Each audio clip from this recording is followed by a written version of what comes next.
October, the top thing to do this month in the garden is enjoy it. But there are a few things we need to do to help our garden succeed through the rest of the year. If you'd like to follow along, download my free printable checklist at growinginthegarden.com. I'm Angela from Growing in the Garden. My garden's in Mesa, Arizona.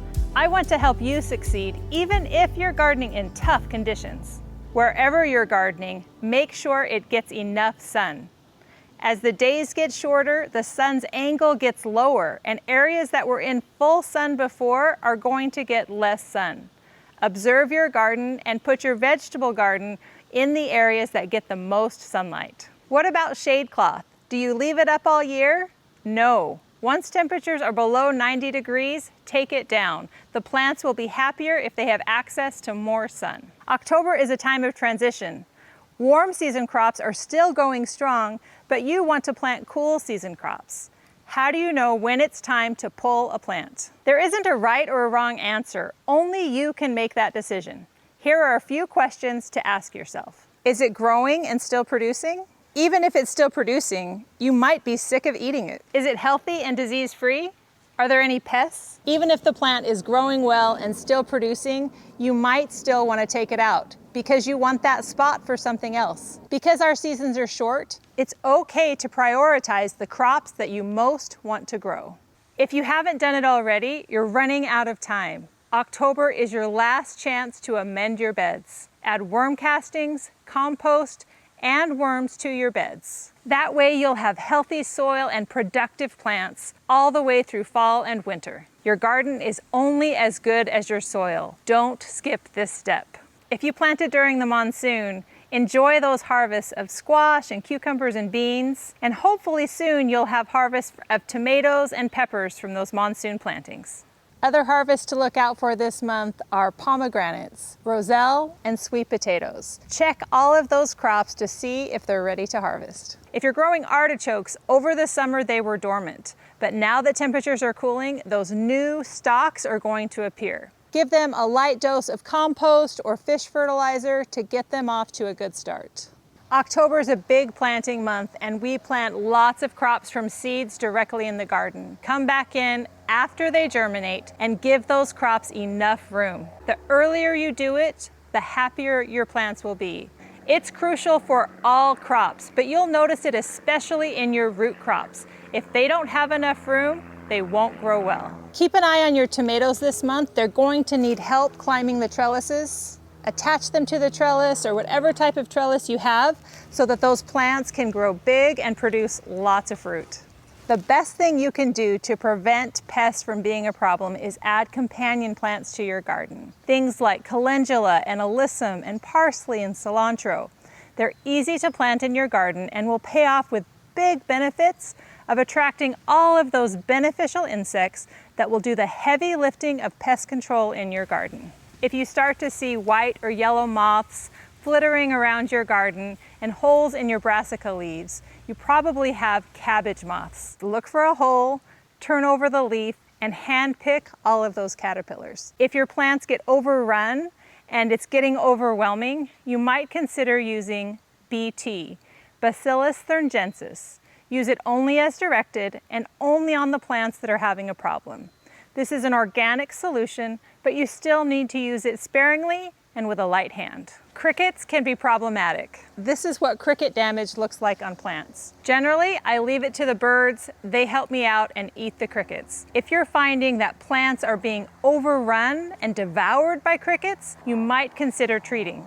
You can use diatomaceous earth. Sprinkle it in a light layer. You'll need to reapply if it gets wet. Now that temperatures are cooling down, it's time to get out the small containers. It's a great way to add extra growing space when there are so many things that you want to grow. Clean out all of the pots, fill them all the way up with good quality potting soil, and add an Oya to your largest containers. They'll be ready to plant. October is a good time to plant citrus trees here in the low desert. If you're going to plant deciduous fruit trees, the best time to plant is in January from bare root. But now is the time to get that soil microbially active so that when you plant in January, it's ready to go.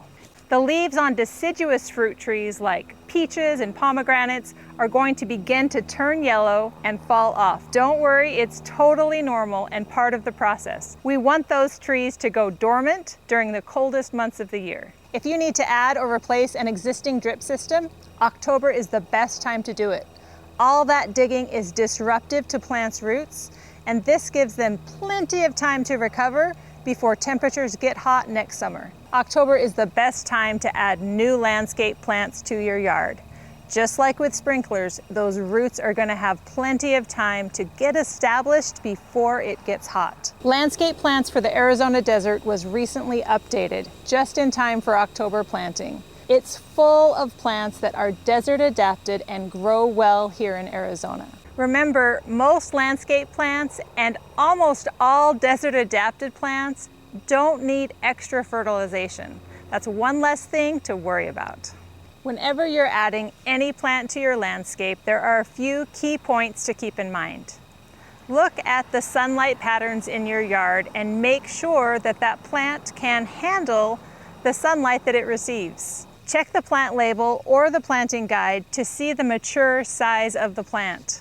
They look so cute in their little nursery pots. We often have no idea how large some of these plants can become. Once you've decided what to plant, here are a few tips. Dig a hole not any deeper than the plant pot. Burying plants too deep is a common reason why they die. The diameter of the hole should be 3 to 4 times as wide as your existing plant.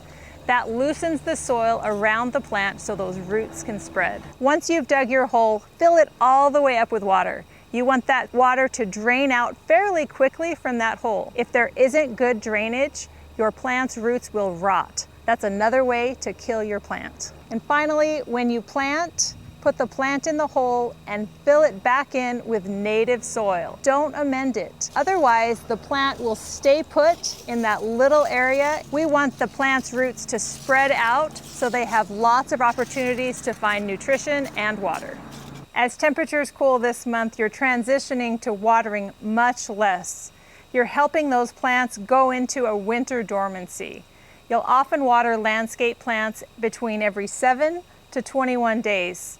As always, the best way to tell is to check your soil before you water. Garden beds will also need much less water this month. If your plants aren't growing well, they might be getting too much water. By the end of the month, you might be watering your garden beds every 3 or 4 days, but check your soil before watering. This is a big month for flower planting. Get some cool season flowers planted so their roots can get established in the nice warm soil, and they will grow well all through the winter, and you'll have blooms through April or May. It can be tough because if you have limited space, that means you're making choices. Just like with our vegetable crops, we're prioritizing which flowers we want to grow. The warm season flowers might still look good, but if you want to get those cool ones established, the time to plant is October. Roses have made it through a long, hot summer.